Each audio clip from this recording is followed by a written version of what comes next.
आपका योद्धा युद्ध के लिए तैयार है। आज मैं शैतान पर विजय का दावा करता हूँ, परमेश्वर के सारे हथियार पहनकर जो कि आपने मुझे दिए हैं।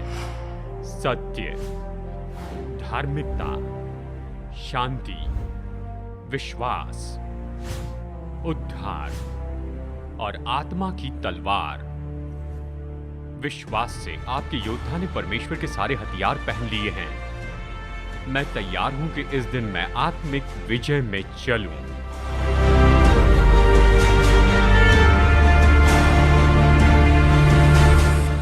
दुनिया के लिटरेचर की सबसे बड़ी लाइब्रेरी में मैं ऐसी किताब को नहीं जानता जो इस तरह से दावे करें जैसे बाइबल खुद के बारे में करती है कि ये जीवित किताब है। ऐसी किताब जिसमें सामर्थ है, ये अंधकार की आत्मिक शक्तियों को प्रकट करती है और उनके हमले से हमें बचाती है। मैं बाइबल की सामर्थ के बारे में आपको बताऊंगा आज के संदेश में, जिसका नाम है आत्मा की तलवार।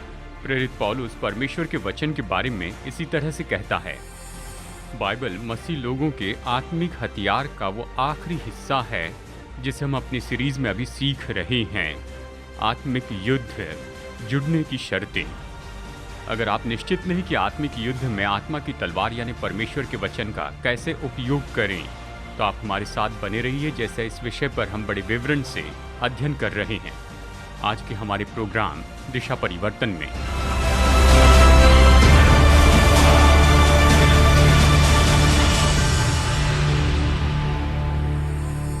जब पौलुस ने इफिसियों को ये पत्री लिखी तो उसने तलवार शब्द का उपयोग किया जिसे सब जानते थे। वो ऐसी बड़ी तलवार के बारे में नहीं कह रहा था, वो एक छोटी तलवार के बारे में कह रहा था। इसके लिए ग्रीक शब्द आया है मैकेरियोस।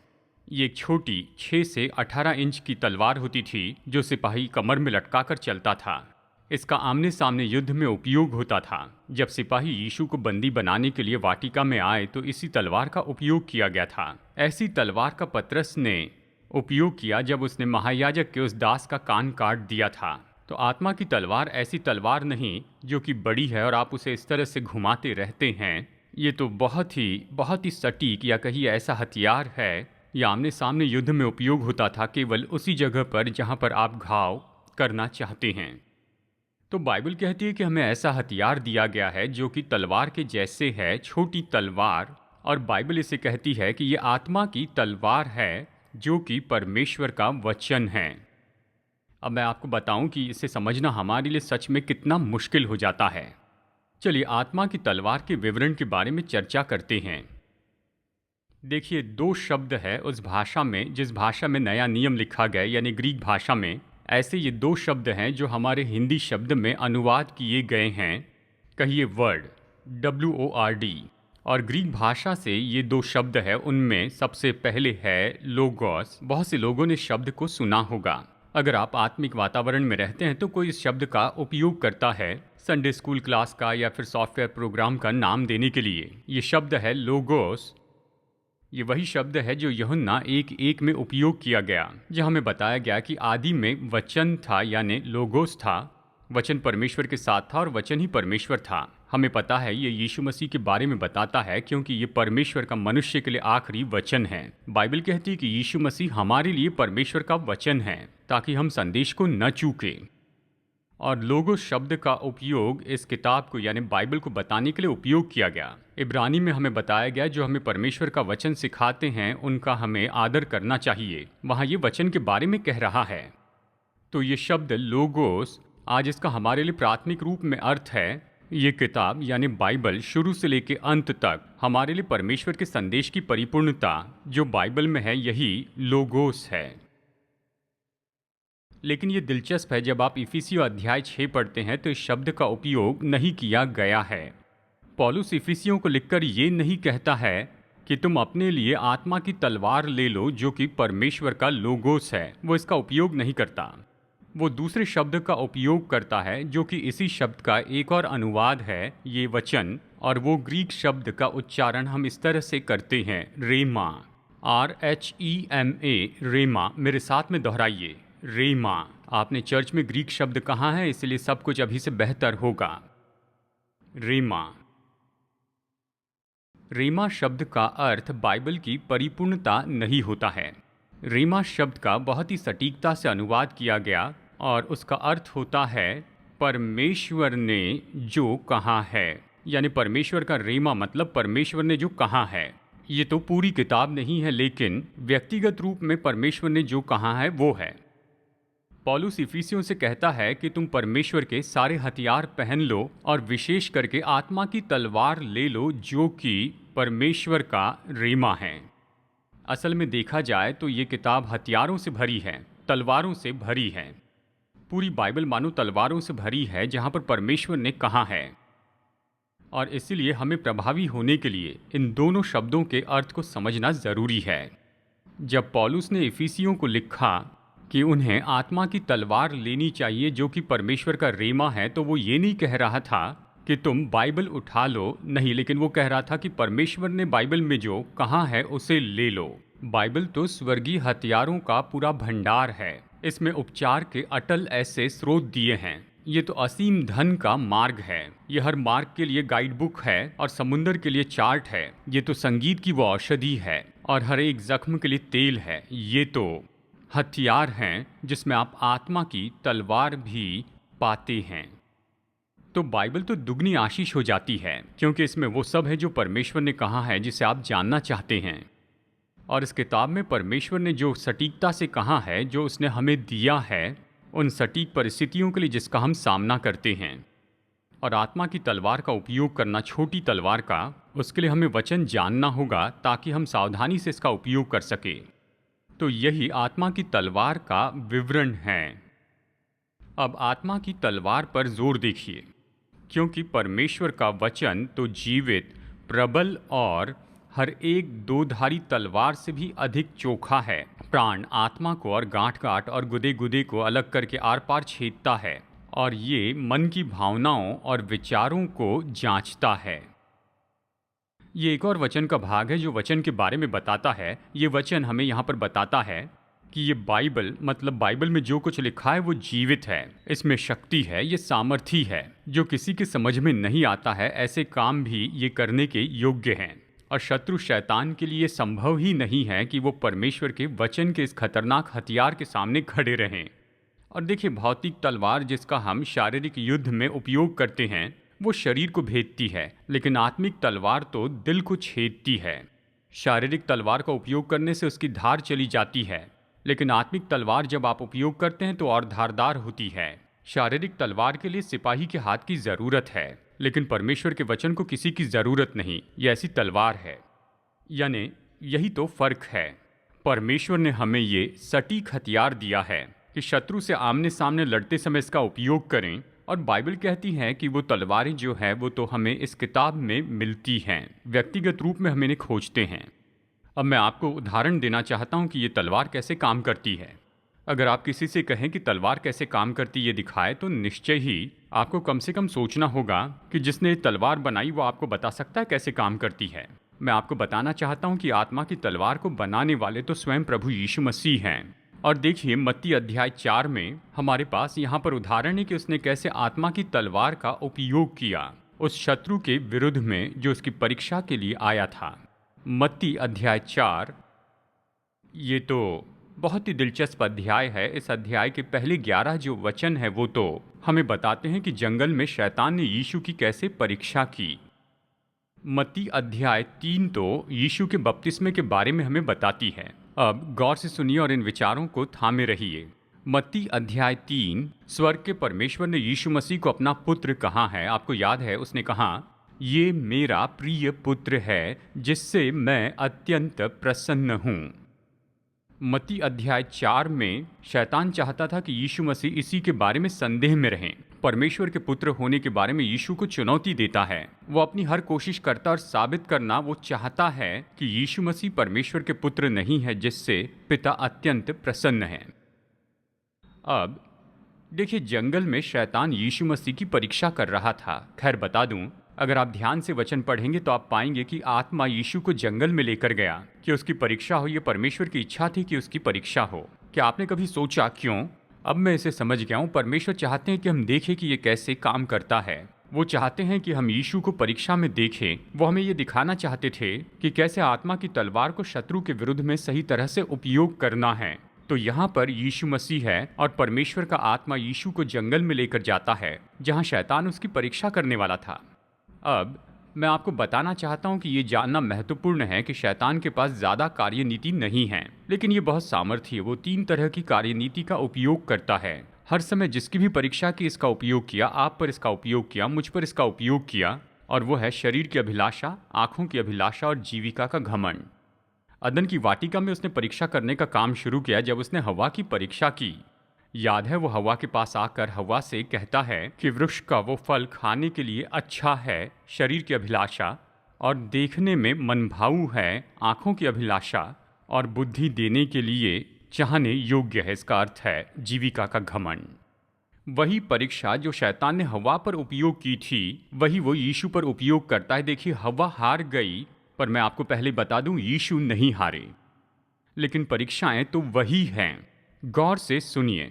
सबसे पहले वो यीशु की परीक्षा करता है शरीर की अभिलाषा के साथ। मत्ती 4 वचन 1 से 3। आइए इन वचनों को पढ़ते हैं।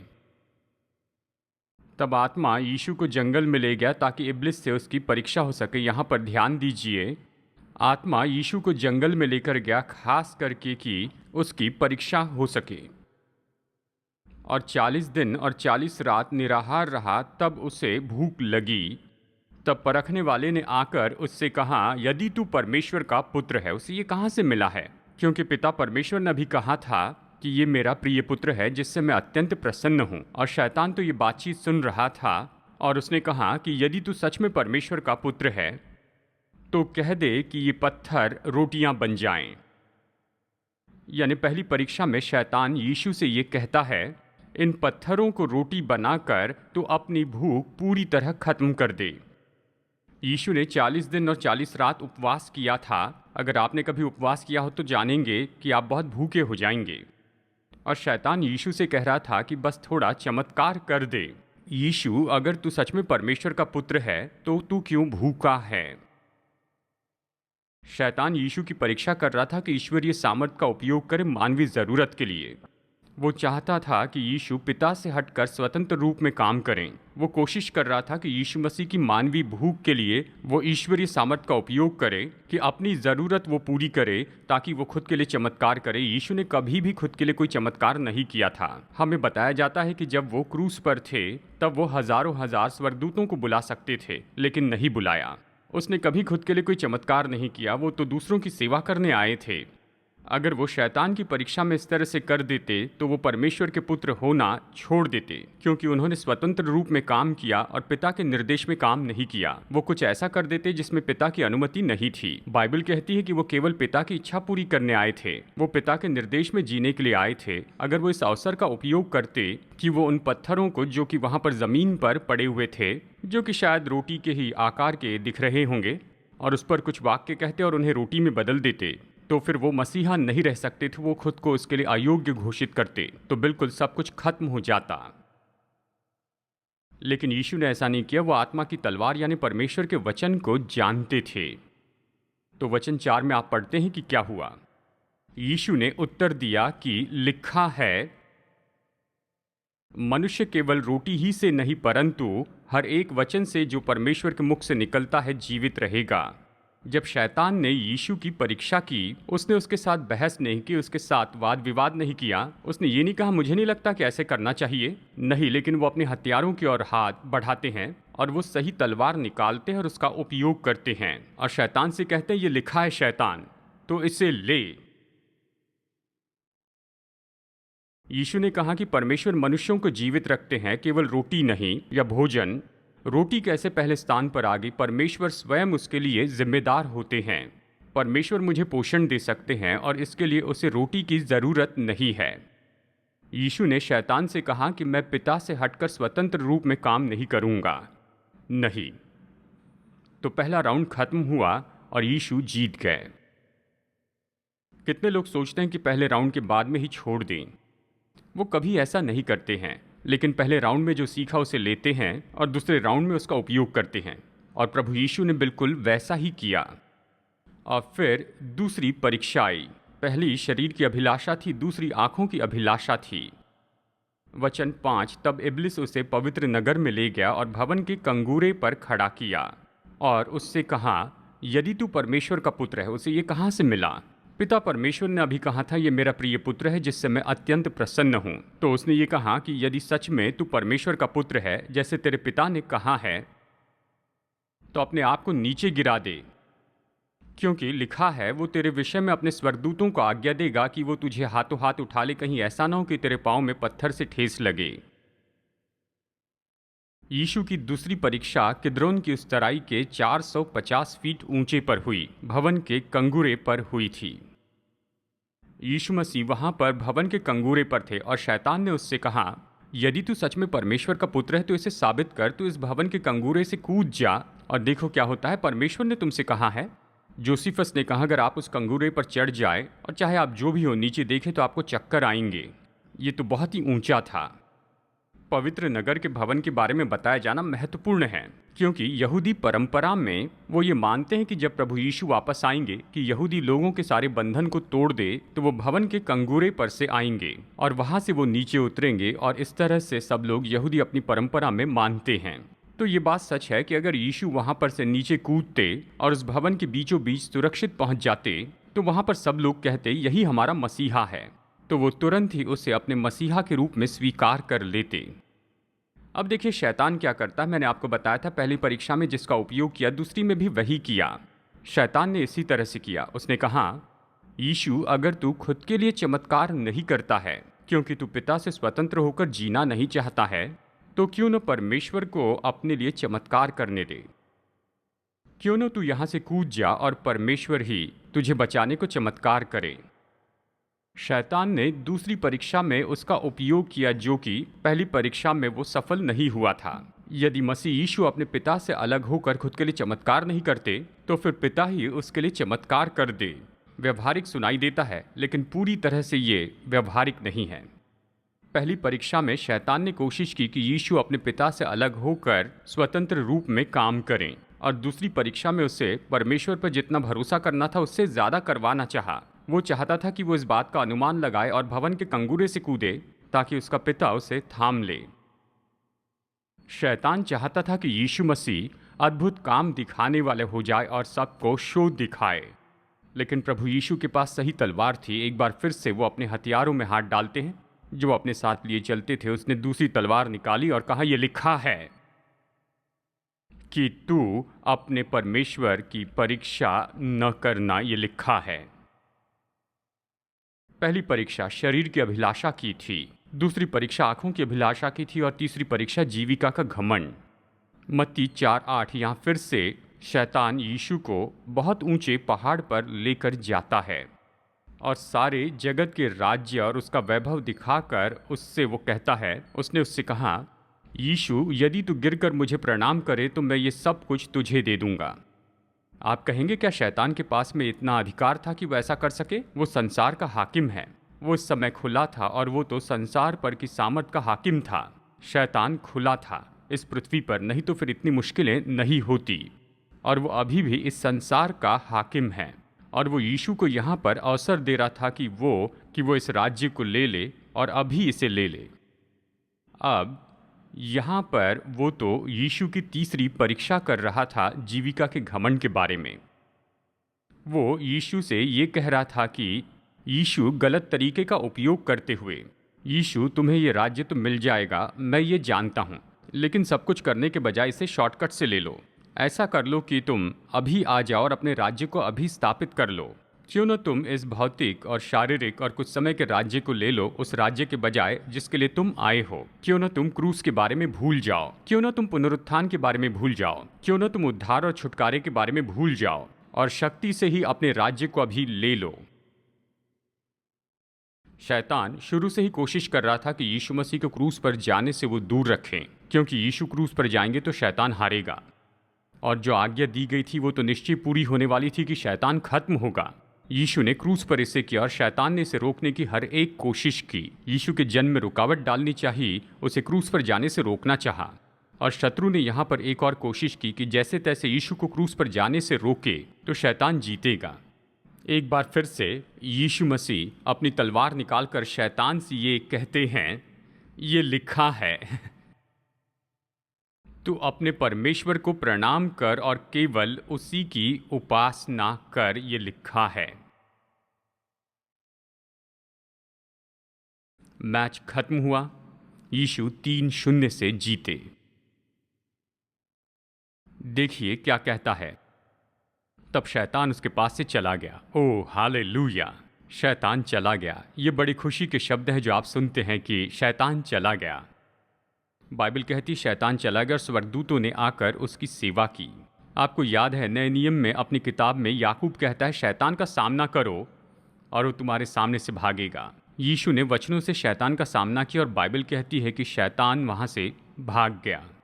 क्या आपने देखा कि आप कैसे उपयोग कर सकते हैं आत्मा की तलवार का जो परमेश्वर का वचन है, जैसे यीशु ने किया। जब शैतान परीक्षा लेकर आता है, आपके पास वचन होना चाहिए, ये कहना चाहिए ये बाइबल में कहा गया है और यीशु ने चुनाव किया कि इसे शत्रु के विरुद्ध में उपयोग करे और आज हमें बिल्कुल यही करना है। अब हमने देखा है कि कैसे इसका उपयोग कर सकते हैं आत्मिक तरीके से। चलिए हम देखते हैं ये कैसे व्यवहारिक रूप में काम करता है। रेस्ट एडमिन मेरे टीचर थे जब मैं सेमिनरी में पढ़ रहा था। वो कैलिफोर्निया के एक बड़े चर्च के पास्टर थे। अभी वो प्रभु के पास हैं। उन्होंने वचनों पर बहुत कुछ लिखा था और हर एक बात तो व्यवहारिक है। हमारे जीवन में आत्मा की तलवार कैसे काम करती है इसके लिए सहायक बातें उन्होंने बताई हैं। गौर से सुनिए और ज़रा सोचिए कि आपने कभी इसका अनुभव किया है। उन्होंने लिखा कि जब कभी आप वचन का कोई भाग पढ़ते हैं तो वचन अचानक जीवित हो गया ऐसे लगता है, जैसे मानो उस पर मांस और हड्डियां आ गई हो और वो उन पन्नों से कूद कर बाहर आता है। उनकी आंखें होती हैं, जहां भी आप जाते हैं आपके पीछे चलते हैं। या उनकी आवाज़ होती है और वो तो आपके कानों में गूंजती है जब तक कि आप उनकी ओर ध्यान न दें। शायद संदेह या परीक्षा के किसी पल में आपने ये अनुभव किया हो जब आप उसका सामना करते हैं, जैसे पौलुस तो शत्रु के जलते हुए तीर कहता है और अचानक इस समस्या का जो उत्तर है ऐसा वचन आपके मन में वहां पर झलकने लगता है। या हो सकता है कि आपसे ऐसा कोई सवाल पूछा गया जो बहुत ही उलझा हुआ और आप कहने पर है कि मुझे पता नहीं। इसके पहले कि ये शब्द बाहर निकले अचानक आप प्रकाशन पाते हैं और आपके मुंह से परमेश्वर का वचन निकलता है जो इसका जवाब देता है। शायद ये अनुभव तब हुआ हो जब आप किसी मीटिंग में बैठे हुए हैं और ये संदेश आपके दिल में बहुत ही बड़ा प्रभाव लेकर आता है।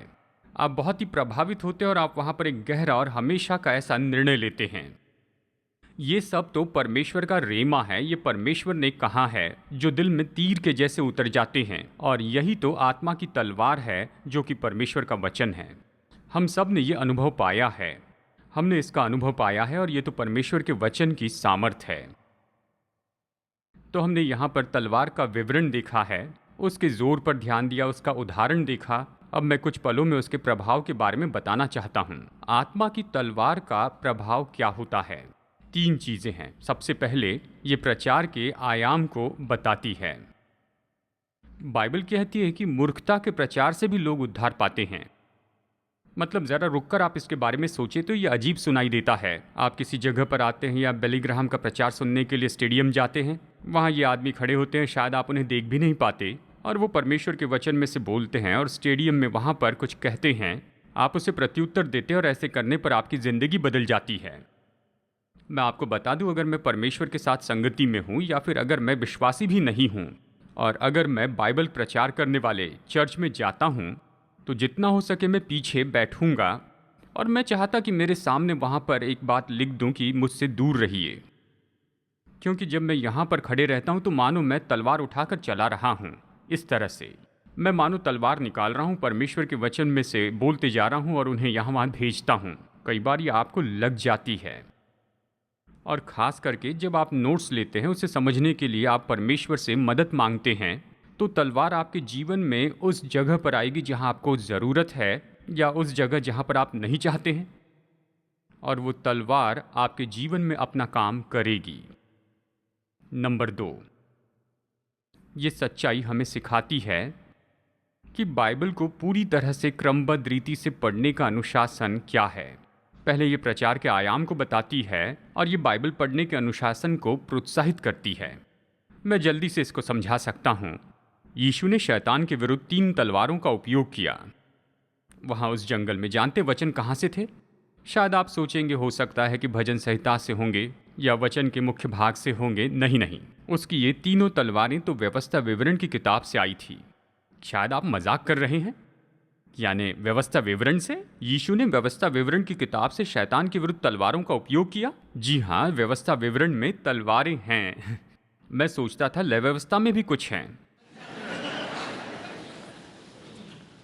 अगर आप तलवार के बारे में नहीं जानते, ये भी नहीं जानते कि वो वहां पर हैं, तो कभी कुछ नहीं कर पाएंगे। बात तो ये है, जैसे आप वचन पढ़ेंगे तो वचन के बारे में वो सच्चाई प्रकट करते जाएंगे। शायद उस दिन उसकी जरूरत न पड़े, लेकिन जानना होगा कि वो कहाँ है ताकि आप उसे ले सके। ये किताब हथियारों का भंडार है। ये वो लोगोस है और इस लोगोस में ऐसे हजारों लाखों रीमा हैं। जब आप परमेश्वर की ये बात पाते हैं और उसे अपने जीवन की परीक्षा में उपयोग करते हैं तो आप यीशु के जैसे कर सकते हैं। आप कह सकते हैं ये लिखा है और तलवार से उसे मारे। तीसरी बात, ये सच्चाई हमें प्रचार का आयाम सिखाती है, क्रमबद्ध रीति से बाइबल का अध्ययन करना सिखाती है। और तीसरी बात, ये हमें सिखाती है कि परमेश्वर के वचन के भागों को हम ईमानदारी से याद करते जाएं। मुझे पता है आपको याद करना पसंद नहीं आता है। मैं सोचता हूँ शायद लोग 10वीं के बाद में याद करना भूल जाते हैं, हम उसे छोड़ देते हैं।